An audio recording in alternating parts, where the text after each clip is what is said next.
এ ধরনের একটা শিপ মনে করেন যে বানাইতে 2 কোটি 3 কোটি, মানে যে যতটা বড় বানাইবে দেখা যাইতেছে মাসে 5 লাখ 7 লাখ এরকম ইনকাম করতে পারে। যখন বডি রানিং থাকে তখন তো আর সবাই একসাথে ঘুমাইতে পারে না। এটার ভিতরে যে আমাদের পাক শাক হয় আর এই জায়গায় বুঝে খাবার দাবার করা হয়। ট্রাকে যেরকম স্টার্টিং থাকে, জাহাজও এটা দিয়ে আর কি স্টার্টিংটা কন্ট্রোল করা হয়। দর্শক আপনারা দেখতে পাচ্ছেন, এটা হলো যে আমাদের জাহাজের সামনের পার্ট, যেটাকে আমরা মোজ বলে থাকি। আর এই ইঞ্জিনটা হলো যেটা দিয়ে আমরা লঙ্গর তুলে থাকি। আমাদের লঙ্গর অনেক ভারী হয়, এই জন্য এই ইঞ্জিনটা ব্যবহার করা হয়। এবং এটা হলো আইনবাতির তার, যেটা দিয়ে আর কি সামনের লাইটিং, রাত্রেবেলা আর কি লাইটিং সিস্টেম চালু থাকে। তারপরে আমাদের এটা হলো যে আপনার সামনের হ্যাজ, এটা সাধারণত কোনো মানে প্রয়োজনীয় কাজে লাগে না। যদি ভিতরে কোনো সমস্যা হয় বা কিছু, তাহলে আর কি এটা খোলা খোলা যায়, খোলার সিস্টেম আছে। আমাদের এর নিচে কিছু থাকে না, এটা পুরাই একবারেই ফাঁকা খালি জায়গা আর কি, কোনো কাজে লাগে না আর কি। মানে সামনের দ্বার এই হ্যাজের ভিতরে 37,600 মাল ধরে আর কি, যেটা আর কি যে যার হিসাবে আর কি। আমরা দেখা যাচ্ছে বিড়ি বালু তো টানি, এই জন্য আমাদের ইলিশা যাইতে হয় বা দুলখোলা যাইতে হয়, নড়িয়া যাইতে হয়। মানে যে সময় যে জায়গায় কাইট চালু থাকে ওই জায়গায় ওই সময় আমাদের যাইতে হয় আর কি। আমরা সাধারণত হাটাবো যাই, কাঞ্চন যাই, তারপরে রূপসী, মুরাপাড়া, যে জায়গায় আর কি আমাদের হয় খালি হওয়ার কথা থাকে, ওই জায়গায় আমার খালি করতে হয় আর কি। এ ধরনের একটা বালগেট লাইনে মনে করেন যে 1,30,000 1,50,000 এরকম লাইন খরচ লাগে। লাইন যত দূরে হবে ততটাই মানে টাকা বেশি লাগবে আর কি। সাধারণত এই বালগেটের মালিক মাস শেষে ট্রিপের উপর নির্ভর করে তার ইনকামটা। যদি ট্রিপ বেশি মারতে পারি আমরা, তাহলে সে দেখা যাইতেছে মাসে 5 লাখ 7 লাখ এরকম ইনকাম করতে পারে। আর যদি ট্রিপ কম হয় তাহলে আর কিছু করা থাকে না, কম হয় আর কি। এ ধরনের একটা শিপ মনে করেন যে বানাইতে 2 কোটি 3 কোটি, মানে যে যতটা বড় বানাইবে তার ততটাই খরচ বেশি হইবে আর কি। দেখা গেছে আমাদের এই যেটার উপরে আমরা এখন বর্তমানে আছি, এই বর্গেটটা বানাইতে আমাদের কোম্পানির 3 কোটির মতো খরচ হয়েছে। এই 3 কোটি টাকা উঠতে আসলে 3 বছর 5 বছর চলে যায়, কারণ একটা বর্গের থেকে যেরকম ইনকাম আছে আবার ওর পিছনে খরচও আছে। অ্যাক্সিডেন্ট হয়, ইঞ্জিন সমস্যা হয়, বা যে কোনো মামলা হয়, পুলিশের মামলা হইলে সে জায়গায় খরচ যায়। বিভিন্ন দিক মিলে ইনকাম আছে, আবার ব্যয়ও আছে আর কি। বালগেটের ক্ষেত্রেও বলগেটের মনে করেন যে কাগজপাতি লাগে, সরকারি অনুমতি তো লাগে। আর এগুলো না থাকলে দেখা যাইতেছে যে নৌ পুলিশ চেক করে, তারপরে মামলা দেয়। এ ধরনের একটা বালগেটে সাধারণত 6 জন, ম্যাক্সিমাম 6 জনই থাকে। আবার ছোটগুলায় 5 জন কাজ করে, আবার বড়গুলায় 7 জন এরকম আর কি। এর ভিতরে মনে করেন যে চুকানি থাকে, গিজার থাকে, তারপরে লস্কর থাকে, বাবুর্চি থাকে। এর উপরে ওটা অংশটা গেলে মাস্টার বেজ বলে, মানে আর কি যেটা ছাদ আর কি, যেটার উপরে চুকান থাকে আর কি। এটার উপরে মনে করেন যে চুকানি, এই যে চুকান সেটা দিয়ে আর কি এটা বর্গেটটা কন্ট্রোল করা হয় আর কি, এটা থাকে। তারপরে আইনবাতি থাকে, যেটা রাত্রিবেলা আর কি সিঙ্গেল সিস্টেমটা আর কি চালু থাকে আইনবাতি দিয়া।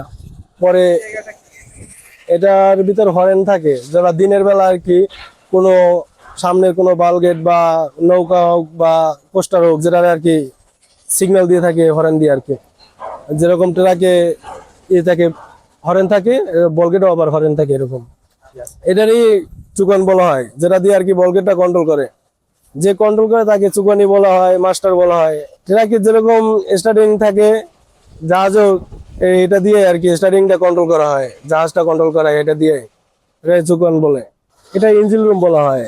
আবার মানে ইঞ্জিন নিচে, আর উপরে হলো যে সিট কেবিন আর কি, যেটা স্টাফ থাকে আর কি রাত্রেবেলা। ভিতরে এই যে সিট আছে, স্টাফের সিট আছে, এই আছে, ওই সাইডে সিট আছে।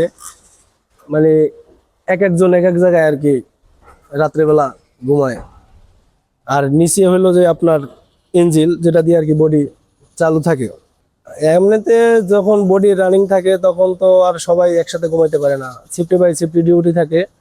ধরেন 2 জনের ডিউটি থাকলে আর 3 জন বা 4 জন ঘুমে থাকে, এরকম মানে শিফটে বাই ম্যানেজ করে ঘুমাইতে হয় আর কি।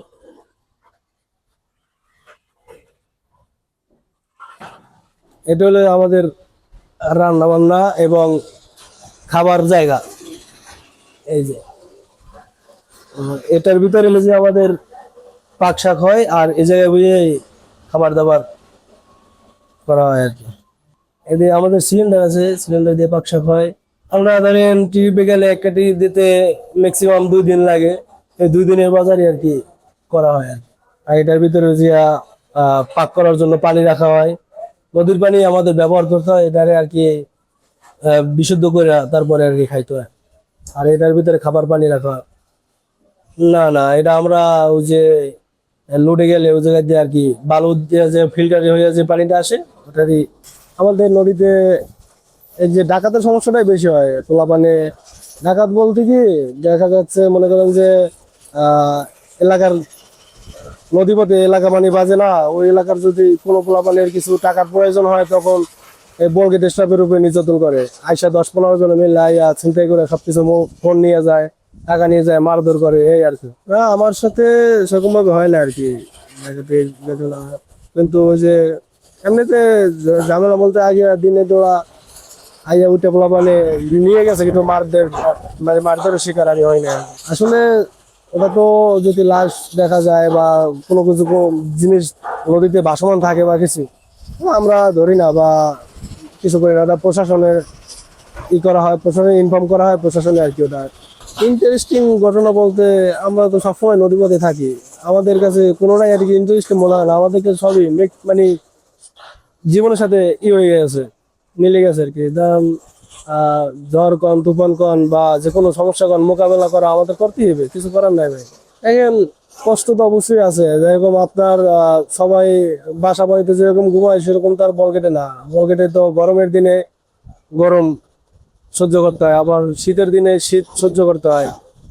এই কষ্ট জীবন যাপন যাওয়া চলে আমাদের আর কি। রৌদ্র যদি থাকে বেশি তাহলে তো মানে আবহাওয়াটা যদি রোদে থাকার পরে যদি বাতাস থাকে চলমান তাহলে একটু কষ্ট কম হয়, কিন্তু যদি বাতাস না থাকে তাহলে তো থাকা যায় না ভিতরে আর কি।